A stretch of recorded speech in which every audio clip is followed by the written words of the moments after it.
السلام علیکم ورحمۃ اللہ وبرکاتہ۔ امید ہے کہ آپ لوگ خیر و عافیت سے ہوں گے اور مجھے اپنی دعاؤں میں ضرور یاد رکھ رہے ہوں گے۔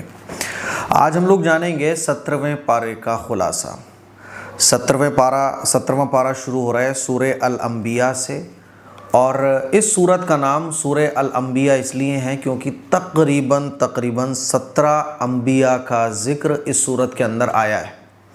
وہ کون کون سے پیغمبر ہیں جن کا ذکر اس سورہ الانبیاء میں آیا ہے؟ نمبر 1 حضرت موسیٰ، نمبر 2 حضرت ہارون، نمبر 3 حضرت ابراہیم، نمبر 4 حضرت لوط، نمبر 5 حضرت اسحاق، نمبر 6 حضرت یعقوب، نمبر 7 حضرت نوح، حضرت داؤد، حضرت سلیمان، حضرت ایوب، 10 ہو گئے نا، حضرت اسماعیل، حضرت ادریس، حضرت ذوالکفل، حضرت یونس، حضرت زکریا، کتنے ہو گئے؟ 15، حضرت یحییٰ 16، حضرت عیسیٰ 17۔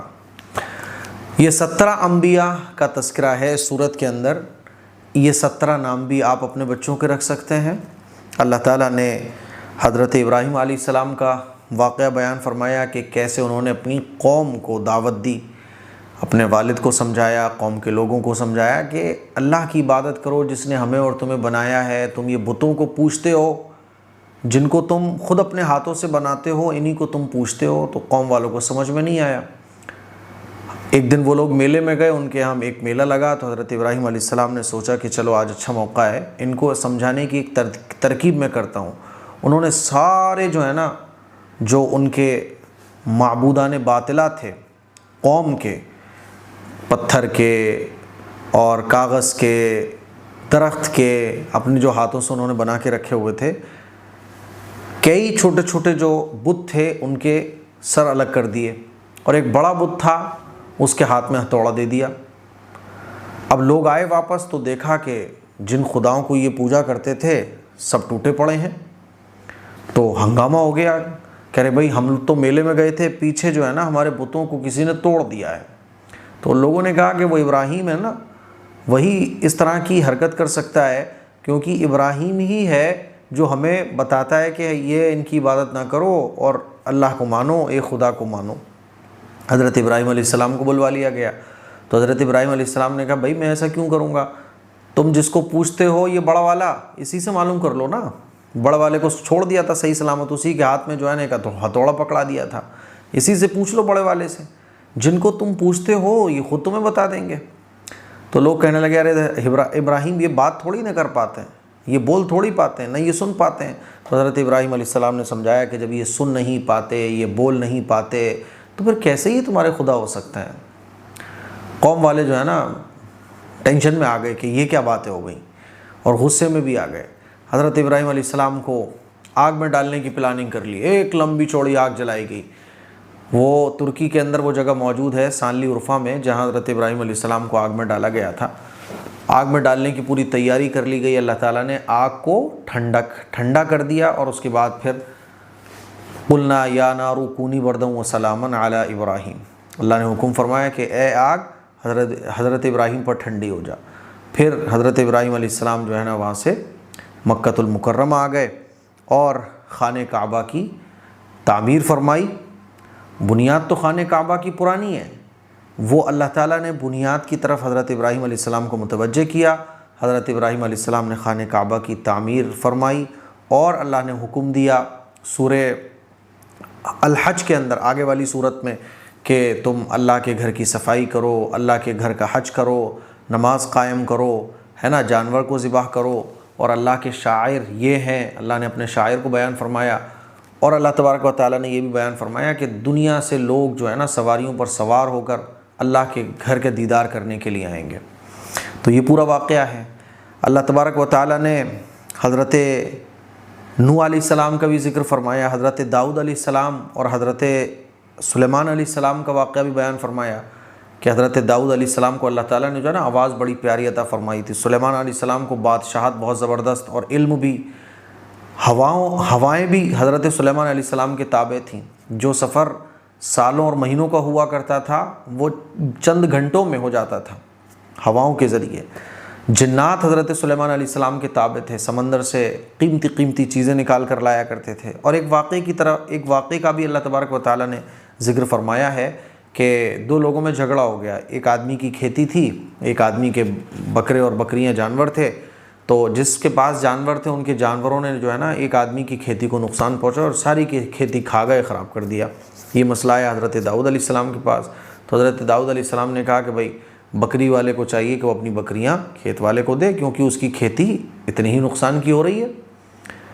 پھر یہ مسئلہ حضرت سلیمان علیہ السلام کے پاس آیا، تو حضرت داؤد علیہ السلام نے تو شریعت کے مطابق فیصلہ کر دیا، لیکن حضرت سلیمان علیہ السلام نے صلح کروا دی۔ کیسے صلح کروائی کہ بکری والے سے، جس کی بکریوں نے کھیتی کو کھایا تھا، اس سے کہا کہ بھائی اپنی بکریاں تو کھیت والے کو دے، اور اس کھیت والے کے ہاں تو کام کر، جتنی کھیتی بکریوں نے تیرے کھائی تھی یہ کھیتی دوبارہ اگائے تو اپنی بکریاں واپس لے لینا۔ تو اللہ تعالیٰ نے اس واقعے کا بھی ذکر فرمایا۔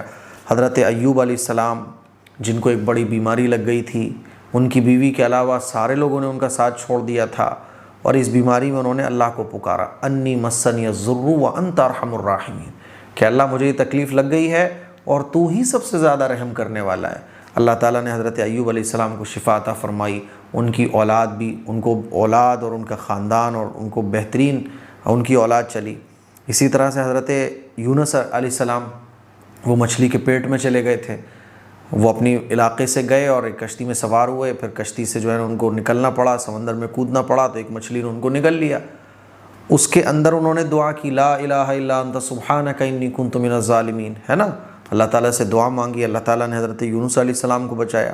ذوالکفل، یہ بھی ان کا بھی نام ہے، یہ پیغمبر تھے نہیں تھے، اس بارے میں قرآن میں اور حدیث میں کوئی صراحت نہیں ہے۔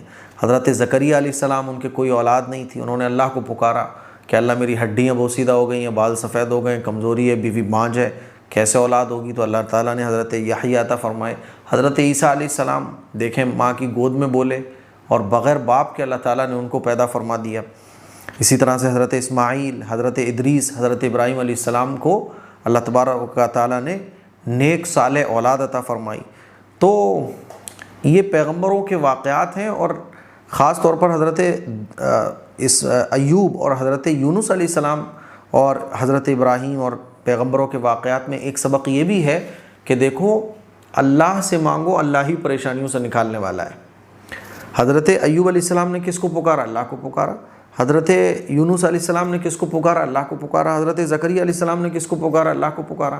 تو پریشانی میں اللہ کو ہی پکارنا چاہیے، اللہ ہی مدد کرنے والا ہے۔ اور اس صورت کے آخر میں اس بات کو بھی بیان فرمایا گیا، وما ارسلناک الا رحمۃ للعالمین، کہ اے پیغمبر، 17 پیغمبر تو یہ ہو گئے، پھر آخر میں حضرت محمد صلی اللہ علیہ وسلم کا ذکر ہے، وما ارسلناک الا رحمۃ للعالمین، نام تو نہیں ہے لیکن یہ آیت میں حضور کا ذکر ہے کہ ہم نے آپ کو دنیا جہان کے لیے رحمت بنا کر بھیجا ہے۔ تو ضرورت اس بات کی ہے کہ ہم اپنے نبی کی محبت کو سمجھیں اور اللہ کے نبی کے رحمت للعالمین ہونے کو پوری انسانیت تک پہنچانے کا کام کریں۔ سمجھ آ رہی ہے بات؟ پھر جناب والا سورہ الحج شروع ہو جاتی ہے۔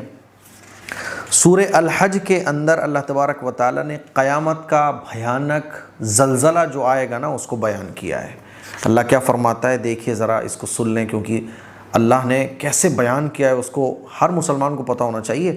اللہ فرماتا ہے، اے انسانوں، اپنے پروردگار کے غضب اور اس کے قہر اور جلال سے ڈرو، اس لیے کہ قیامت کا زلزلہ اور اس کا جھٹکا بڑا ہی خطرناک ہے۔ قیامت کے دن انسانیت پر ایسی دہشت اور ایسا خوف طاری ہوگا کہ دودھ پلاتی ماں اپنے معصوم اور جان سے زیادہ عزیز بچے کو بھی بھول جائے گی۔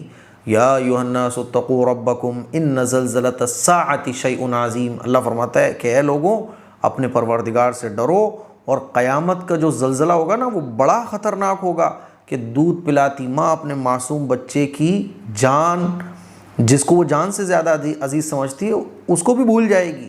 ہوتا ہے نا آدمی خوف کے عالم میں جو ہے نا بھول جاتا ہے۔ اللہ فرماتا ہے، اور خوف کی وجہ سے جو حاملہ پریگننٹ عورتیں ہوں گی وہ اپنا حمل تک گرا بیٹھیں گی۔ ہوتا ہے نا ہارٹ اٹیک آ جاتا ہے خوف کی وجہ سے، اور لوگ ایسے بدحواس اور خوف زدہ ہوں گے کہ ایسا لگے گا کہ وہ نشے میں ہیں، حالانکہ وہ نشے میں نہیں ہوں گے، بلکہ یہ اللہ تعالیٰ کا سخت عذاب ہے۔ اللہ فرماتا ہے کہ قیامت کا دن اتنا خوفناک ہوگا، اسی لیے ہم سب کا یقین ہے کہ قیامت ایک دن آنی ہے۔ تو اللہ نے جو یہ زندگی عطا فرمائی ہے، قیامت کی تیاری کیجئے، قیامت آنے سے پہلے۔ آنکھیں بند ہوتی ہیں، قیامت شروع ہو گئی۔ وہ تو جب پوری دنیا پہ قیامت آئے گی وہ الگ آئے گی، لیکن انسان کی قیامت یہ ہے کہ آنکھیں بند ہو گئیں، قیامت شروع ہے، اب قبر کا عذاب شروع ہو گیا۔ اللہ تبارک و تعالیٰ نے حج کا تذکرہ فرمایا، وَإِذْ بَوَّأْنَا لِإِبْرَاهِيمَ مَكَانَ الْبَيْتِ، اللہ تعالیٰ نے حضرت ابراہیم علیہ السلام کو بتایا کہ یہاں اللہ کا گھر ہے، اللہ کا گھر تعمیر کرو۔ اور یہ بھی فرمایا کہ حج کا اعلان کرو تاکہ لوگ پیدل یا اونٹوں پر سوار ہو کر جیسے ممکن ہو سفر کریں اور یہاں آ کر حج کریں، ہے نا۔ یہ پورا اللہ تبارک و تعالیٰ نے ذکر فرمایا ہے۔ قربانی کا ذکر ہے کہ دیکھو ہر امت کو قربانی کا عمل اللہ تبارک و تعالیٰ نے دیا ہے، تو قربانی کرو اور خود بھی کھاؤ، غریبوں کو بھی کھلاؤ۔